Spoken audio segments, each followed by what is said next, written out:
So hello everyone, welcome back to all you board regulatory bodies. I hope that your preparation for RBI Grade B 2024 is going on well. Now, there are many students who brought up their queries that we have discussed a lot about phase 1 and phase 2 integrated preparation, and also we have brought various other special sessions also related to RBI Grade B, and that also for this year. But there was one of the doubt which major student brought it up again and again, and that was, sir, bring a special session for RBI Grade B phase 1 preparation strategy. So today in this particular video we will discuss overall phase 1, whatever questions are asked, what are the different questions which repeat in the exam, what is the difficulty level. We will see last 5 years different questions, the topics, subtopics for each section in phase 1 examination. Not only that, we will also discuss the preparation strategy which would be based on the overall analysis of this particular phase 1 as a RBI Grade B stage. So rather than wasting our time, let's directly jump into phase 1. We will try to break all the myths as well as all the overall strategy related doubts of the student in this particular session. Okay, so first let me just brief it to you. We all know how phase 1 exam pattern is. 4 sections are there: quant, reasoning, English, GA. All the 4 sections, when we are talking about, each section will be having sectional cutoff, as well as when you will add all the 4 sections marks, overall cutoff is also there. When you consider quant, it is for 30 marks, English is for 30 marks, reasoning is for 60 marks, and GA is for 80 whooping marks.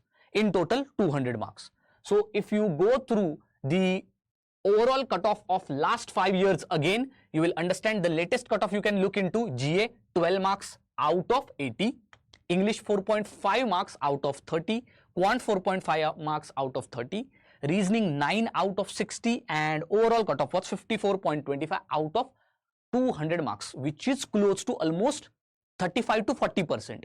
This would show you that in RBI Grade B phase 1 exam, it is not now related to the number of questions which you are solving, but rather based on the accuracy of the questions. So you have to be smart enough कि मैं क्या question select करने वाला हूं quant में, reasoning में खास कर, क्योंकि क्वांट और रीजनिंग में आपको जस्ट कट ऑफ क्लियर करना होता है, आपको स्कोर करना होता है इंग्लिश और जीए में, ताकि आपका ओवरऑल कट ऑफ क्लियर हो सके. This is a simple strategy to follow. Then in quant and reasoning what to do? So let us now for that look into individual section, and now we will be looking at first the most important, everybody's favorite, everybody fears of this particular section, and we will start with that only, that is quant. जब मैं quant की बात करता हूं तो बहुत सारे students डर जाते हैं. क्यों डर जाते हैं? क्योंकि most of the students are not able to clear phase 1 because of this particular roadblock only. Now major of the students are able to clear reasoning, English, उसमें कोई दिक्कत नहीं होती है, but quant में everybody suffers. Now, the most important reason for this is the difficulty of the quant. As you all know, in the year of 2021, RBI's internal committee took a decision कि from the year of 2021, we will be making phase 1, the stage 1 of RBI Grade B exam very difficult. From 2021 only, quant की level, reasoning की level, ये बहुत ही ज़्यादा difficult हो चुकी है, which is very close and similar to CAT level. ठीक है? तो इसीलिए जब आप क्वांट देखते हो, so these are overall the sections जो कि क्वांट में ये सारे इंपॉर्टेंट टॉपिक्स है. पहले बात करते हैं सबका फेवरेट डेटा इंटरप्रिटेशन, डीआई. हम सबको पता है डीआई के हर आरबीआई के पेपर में, चाहे वो शिफ्ट 1 हो, शिफ्ट 2 हो, always there are 2 to 3 questions. Each question will have 5 sub question और 3 सब क्वेश्चंस. आपको समझ में आया? कभी कभार 4 क्वेश्चंस भी रहते. So now this data interpretation very important. One data interpretation is very difficult and one data interpretation is not easy but moderate, जो कि solve कर सकते. It is advisable for the students कि DI कभी भी आप end में solve करिए, क्योंकि it can result into wastage of time. आपने एक DI ले लिया, पहले आपके पास stipulated time है quant के लिए, और अगर आप एक ही DI को लेके बैठ गए और आपका टाइम खत्म हो गया, तो you will never clear the quant section. Am I right or wrong? So इसीलिए data interpretation जब आप देखते हो, what are the different forms of question asked in data interpretation? एक होता है जो केसलेट बेस्ड होता है, एक कंपोजिट टाइप भी होता है. Composite type in the sense multiple topics को मिक्स करके डेटा इंटरप्रिटेशन के फॉर्म में यूज किया जाता है.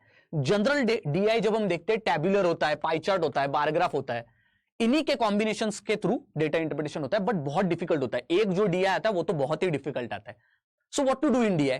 The good preparation strategies in DI, you should look at the question, read it very properly and give it a try, but only at the end of the quant sectional timing. In the sense, जब आप quant solve कर रहे हो, DI कभी भी पहले solve करने के लिए नहीं लेना है. Do not solve DI at the first.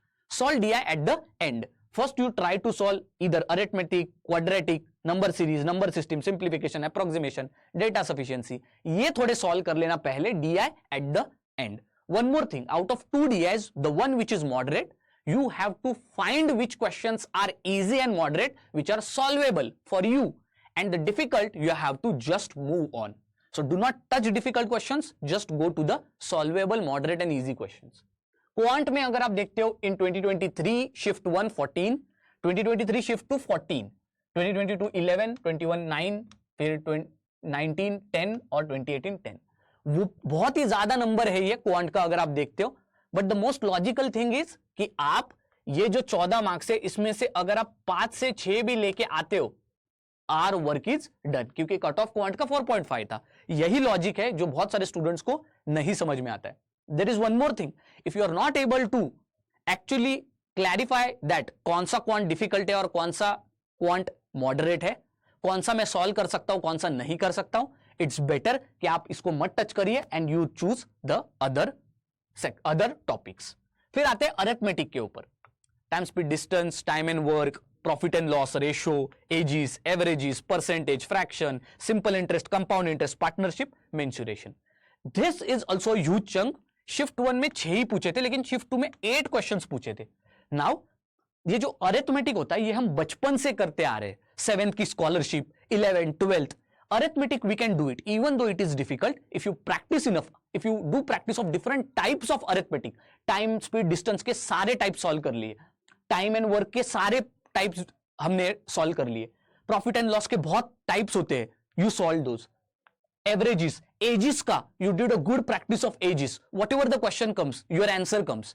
If this is the situation, 100% out of this 8, here in arithmetic the point is that your accuracy would be really very good. अगर आपके पास conceptual clarity और अगर आपने बहुत अच्छी practice की है, then here I bet it out of 8 at least 6 to 7 you would be making it correct. So this is a really good opportunity which major of the student fail to identify. Okay, now DI is a really good opportunity, but the problem is it's time crunching, and most importantly you will never know that which DI may seem to be an opportunity but turn out to be a disaster. मैं क्या कह रहा हूं वो समझो. DI को देख के कभी कभार बहुत सारे लोग बहुत ही खुश हो जाते हैं, अरे पाई चार्ट का DI, इसका तो मैंने प्रैक्टिस किया है, मैं पाई चार्ट कर लेता हूं.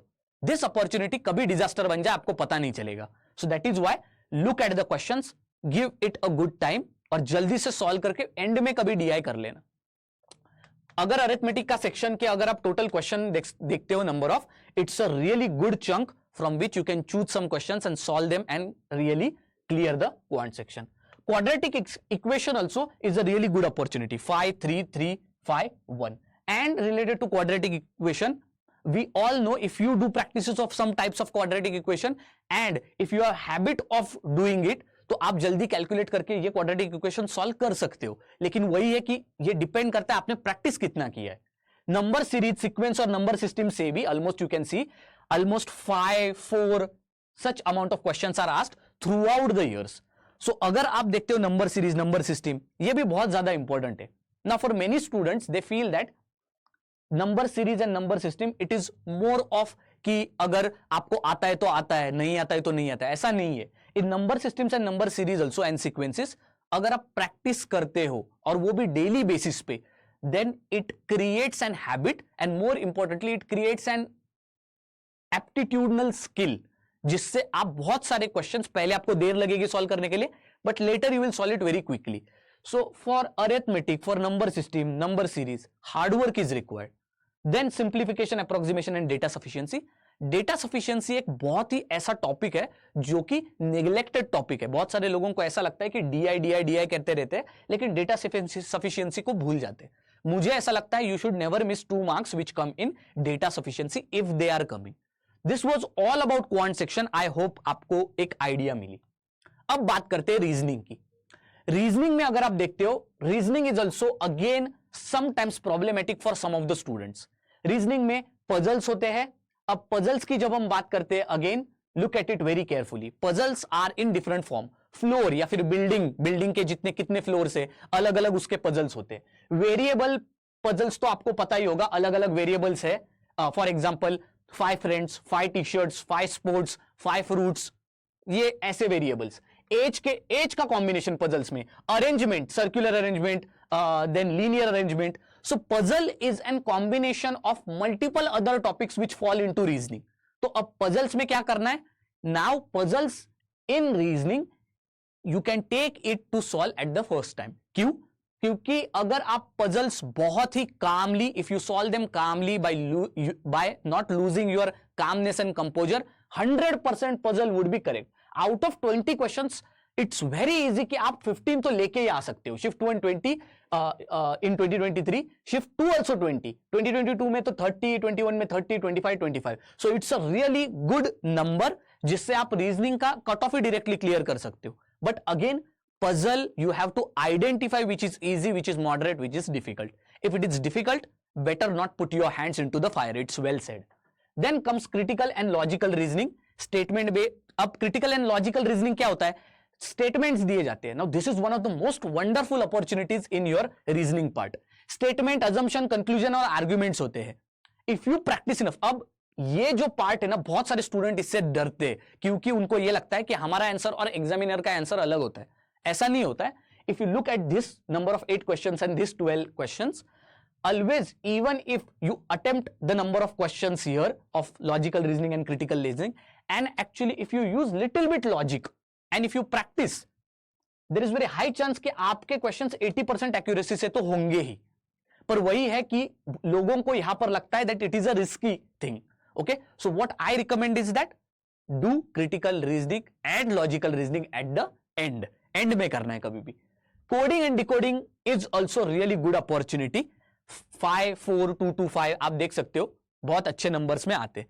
इनइक्वालिटीज भी कभी कभार आते हैं। Here also coding decoding inequalities also sometimes come into combination of multiple topics. तो ध्यान रखना है कि क्या कैसे आ रहा है। Again data sufficiency 5, 3, 4, 2, 3, 5 marks. Again here यहां पर भी एक अच्छी अपॉर्चुनिटी होती है। Alphabet test, alphanumeric, this is also a good opportunity. If you see blood relations, directions and syllogism, these are the 3 topics you should never miss. आपको ये topic कुछ भी करके कवर करने ही करने हैं। Practice it hard, give it allocated time of 3-4 days for each topic. Blood relation अगर आता है तो उसका करेक्ट ही होना चाहिए। सिलोजिज्म भी, these are low hanging fruits. इनकी डिफिकल्टी आप देखोगे तो कितना भी डिफिकल्ट है आप इसको सॉल्व कर सकते हो। देन डायरेक्शंस ऑल्सो, अगर आप ठीक से डायरेक्शन की प्रैक्टिस करते हो, बहुत ही इजी। ये सारे लो हैंगिंग फ्रूट है, इनके मार्क्स कभी भी हाथ से नहीं जाने चाहिए। And if you make it wrong then God saves you. Input and output as well as miscellaneous, ये मिसलेनियस में बहुत सारे छोटे छोटे टॉपिक्स होते हैं, उससे रिलेटेड वर्ड हो गया और फिर आपका कोडिंग वगैरह हो गया या फिर कोई भी एक्सटेंशंस हो गए। ऐसे बहुत सारे मिसलेनियस में भी एक अलग अलग किस्म के क्वेश्चंस पूछे जाते हैं रीजनिंग में। Here in miscellaneous logic is required more importantly and there is no any particular type, एक एक क्वेश्चन पूछा जाता है। This also you can choose it.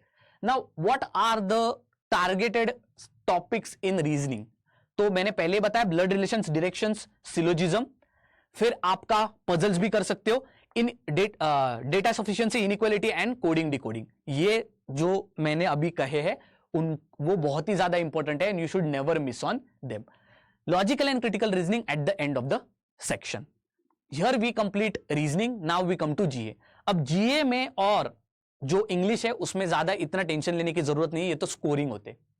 तो एक तो होगी national news, government schemes, state agriculture and farmer welfare, defence, MOU, international report and indices, banking and economy, GDP, budget and economic survey. अब मैं बताता हूं कि एक्चुअली लॉजिक क्या है इसका। ठीक है, अब यहां पर जब मिसलेनियस, अपॉइंटमेंट्स, डेज, अवार्ड्स की बात कर रहे हैं तो ऑलमोस्ट आप देख सकते हो 10 to 12 क्वेश्चंस हर बार आते ही है। ये मैंने 10 to 12 क्वेश्चंस हर हमेशा आते ही, okay, in any GA section for last, इसीलिए मैंने यहां पर कुछ लिखा नहीं था।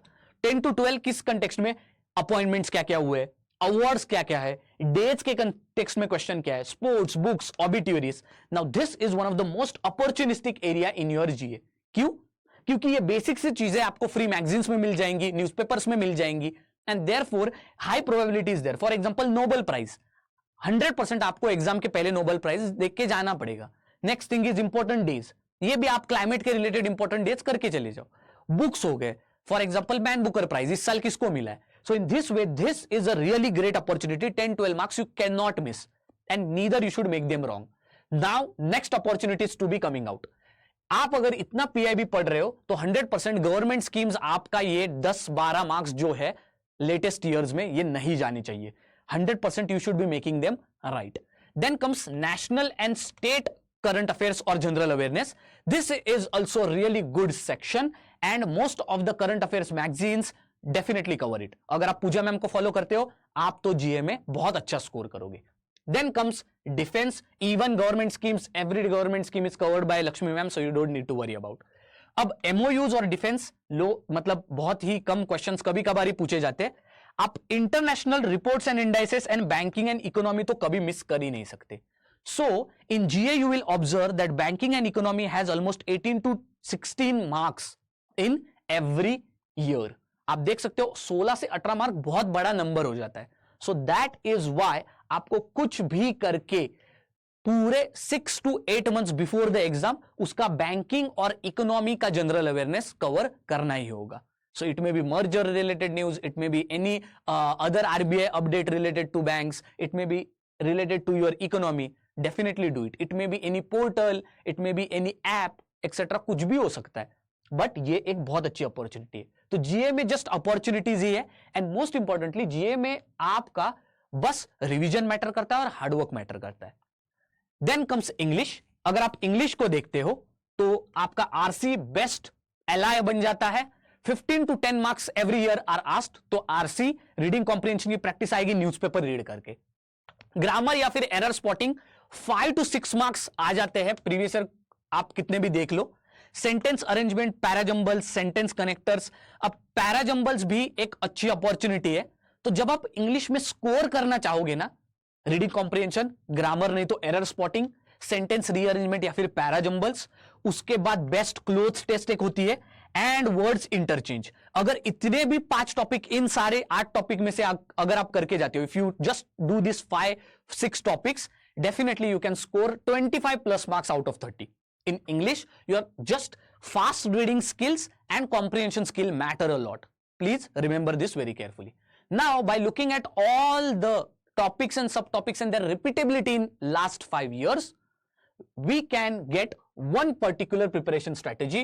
For GA, maximum revision is required. For reasoning, attempting selected questions but attempting them with right accuracy and making them correct is required. In English, again, trying to solve all the questions is very important, and scoring high is very very important, so that overall cutoff में English की बहुत अच्छी तरह से मदद ली जाए. And quant, again, attempting selected question is the only solution. I hope that in this particular lecture we explained very well and we tried to break down what is phase 1 exam about. If you are still worrying कि sir फिर भी मुझे difficulty हो रही है, then here I'll tell you we have brought to you almost every course which you require. अगर आपको guidance की जरूरत है तो personalised mentorship programme RBI grade B 2024 for 75 days, बस 75 दिन बचे हैं आपका इंटीग्रेटेड प्रिपरेशन और फेज 1 फेज 2 का टोटल सिलेबस कवर करने के लिए. Okay, so this is the best opportunity. You will get one-on-one session with all India rank 1 as well as doubt solving mentors with you. If you want to cover your course, then again crash course also we have launched. RBI grade B crash course phase 1 के लिए, phase 2 के लिए सारी classes live है. Quant reasoning English से लेके जीए से लेके ईएसआई से लेके फाइनेंस मैनेजमेंट सारी क्लासेस लाइव है. फिर बात करते हैं कि जो बच्चे जिनको लगता है कि फेज 1 मेरा डिफिकल्ट है, for them summit batch is always available, जो बस आपके क्वांट रीजनिंग इंग्लिश जीए के लिए है. इसके अलावा the students who just are fearful of GA section, आपके लिए जीए फाउंडेशन अचीवर्स बैच है, एज वेल एज जो स्टूडेंट्स यूट्यूब के ऊपर फ्री जो कोर्स वहां पर कंप्लीट कर रहे हैं, फ्री सेशंस कर रहे हैं, उनके पीडीएफ और मैगजीन्स आपको जरूरत हो तो रेगुलेटरी एग्जाम्स का यूट्यूब पीडीएफ बंडल कोर्स भी आपके लिए है. So whatever you asked, whatever you demand, we are having here on the portal for you.